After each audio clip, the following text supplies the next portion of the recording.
Alors, le Palo Alto, qu'est-ce que c'est? C'est un modèle de compréhension des comportements humains qui s'appuie sur et qui fait dire de nous que nous sommes des experts de la relation.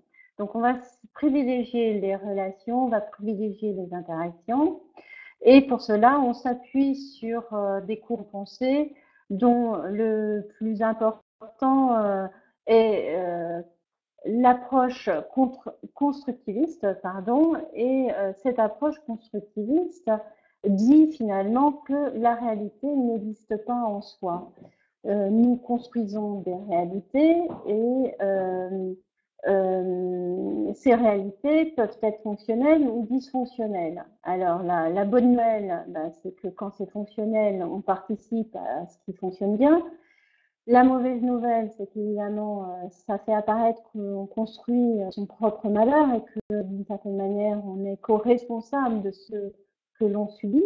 Mais de nouveau, la bonne nouvelle, c'est que si on y participe, ça veut dire qu'on peut donc agir dessus. Ça, c'est plutôt la bonne nouvelle. Comment on fait pour agir dessus? Il y a une autre chose très importante dans le courant de Palo Alto, c'est que on regarde tout sous l'angle de l'information. Et la relation dans ce courant, dans ce modèle théorique, finalement est vue comme un échange d'informations. Grégory Bateson, qui est la figure théorique de ce courant, dit que l'information finalement est une différence qui fait une différence et que c'est parce qu'on voit des différences que du coup on y réagit et comme on y réagit, eh bien tout finalement est interactionnel. Ce qui d'ailleurs à l'époque, sans le savoir, d'ailleurs Blaise Pascal disait déjà que si on veut connaître quelque chose, il s'agit de le relier. Donc un connaître cerné.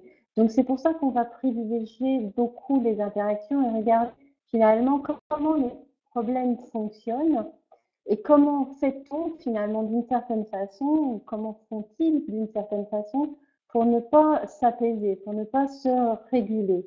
Et du coup, en matière d'intervention, qu'est-ce qu'on va faire? Nous, on va regarder d'abord comment un problème se pose ici et maintenant. On va privilégier comment le problème fonctionne du point de vue des interactions et non pas pourquoi le problème est présent. Donc même Einstein, qui est l'un des auteurs phares, disait les explications appartiennent aux problèmes et pas aux solutions. Donc ça ne veut pas dire qu'on ne va pas s'intéresser à l'histoire, mais on ne va pas s'y intéresser dans un premier temps. Dans un premier temps, ce qui nous intéresse, ça va être de voir comment ça fonctionne pour trouver des solutions. Et du coup, on peut dire de nous qu'on est des experts en régulation psychologique et relationnelle. Alors, psychologique, c'est la relation à soi, hein, avec toutes les problématiques de confiance en soi, et relationnelle, par rapport aux autres, par rapport à la culture, par exemple, par rapport aux institutions.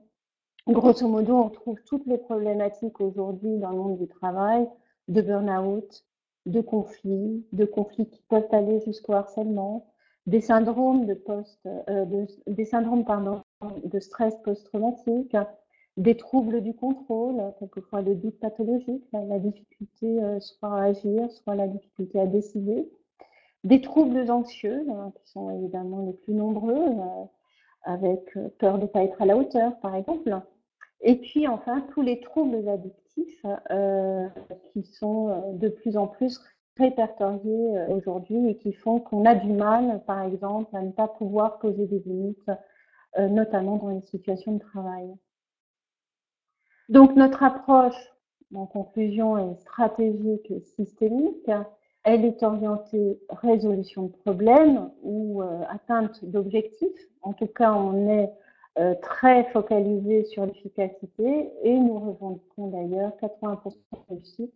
Et c'est vraiment du coup des résultats qui font la différence avec bon nombre d'autres approches sur la question des troubles humains et psychosociaux.